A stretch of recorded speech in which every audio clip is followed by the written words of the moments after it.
Hola a todos y bienvenidos. Hoy vamos a hablar de algo que seguro que tenemos cerca, pero que esconde un secreto de la física. Un secreto con el poder de ahorrar muchísima energía. Vamos a meternos de lleno con las leyes de los ventiladores. A ver, fijaos bien en este número, un 60%.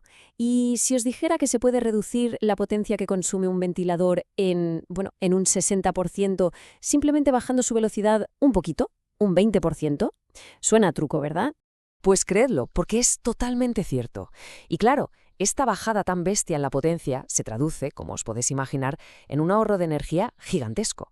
Y no hablamos de algo raro, sino de sistemas que usamos todos los días, desde el aire acondicionado en la oficina hasta procesos industriales súper complejos. Y aquí llega la pregunta del millón, claro. ¿Cómo es posible que con solo bajar un poco la velocidad de un ventilador, el impacto en el consumo sea tan enorme? La respuesta, os lo aseguro, no es magia. Es física pura y además súper elegante. Venga, pues vamos a meternos en faena. El secreto de todo esto está en un conjunto de principios físicos, que son los que mandan en cómo se comporta cualquier ventilador o incluso una bomba. Se conocen como las leyes de los ventiladores. Vale, su nombre técnico, por si os lo encontráis por ahí, es leyes de afinidad. Pero para nosotros, pensad que son como 3 reglas de oro.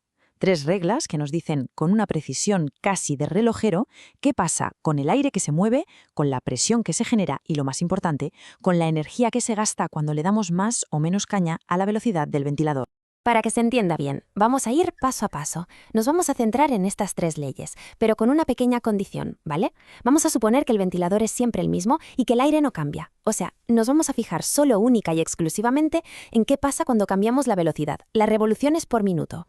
Empezamos por la primera ley, que es la más fácil, la más intuitiva. Tiene que ver con el caudal, o sea, la cantidad de aire que mueve el ventilador. Aquí la cosa es muy simple. La relación es directa. Si subes la velocidad un 10%, mueves un 10% más de aire. Sin trucos. Fácil, ¿no?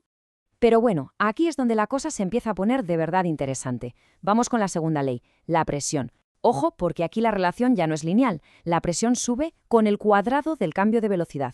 ¿Qué significa esto? Pues que si subimos la velocidad ese 10%, la presión no sube un 10, no, sube un 21%. El efecto ya empieza a multiplicarse. Y ahora sí llegamos a la joya de la corona, al quid de la cuestión, la tercera ley, la que habla de la potencia.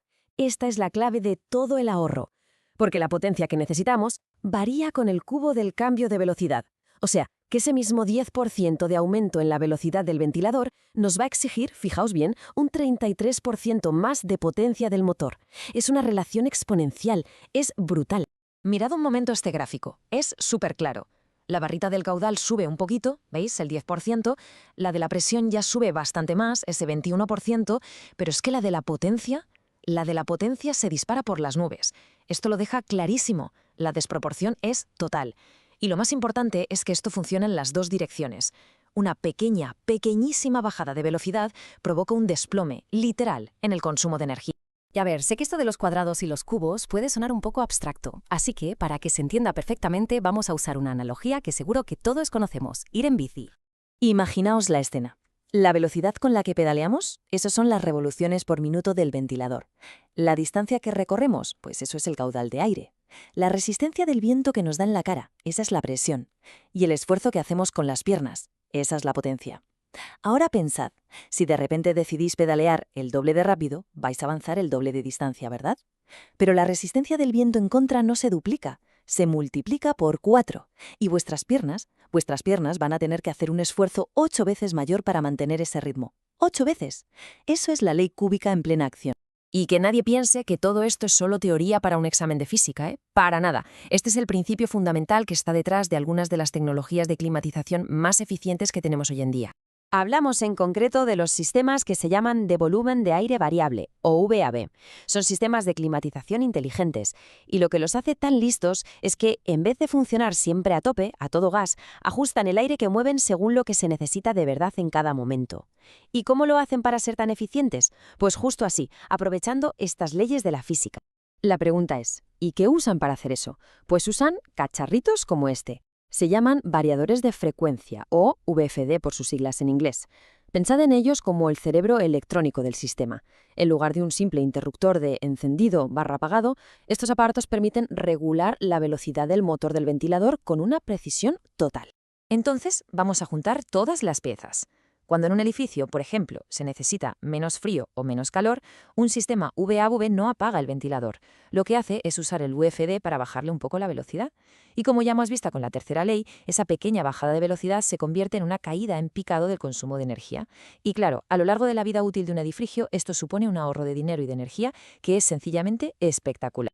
Claro, como pasa siempre que aplicamos la física al mundo real, hay que tener en cuenta algunos matices. No todo es tan perfecto. Hay otros factores en juego que nos dan la imagen completa. Hasta ahora solo hemos hablado de la velocidad, ¿verdad?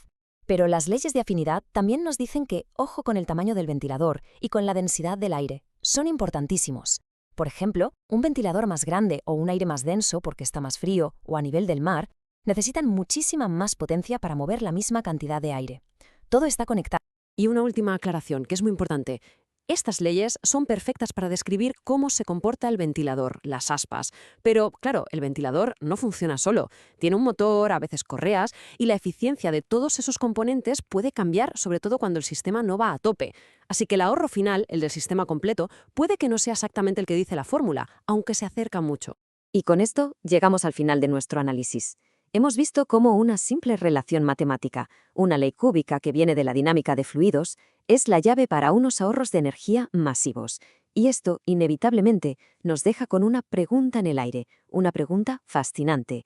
¿En qué otros rincones de la tecnología o de nuestro día a día se esconden principios físicos tan potentes como este, esperando que los descubramos y los usemos para ser más eficientes? La respuesta sin duda está ahí, fuera, esperando.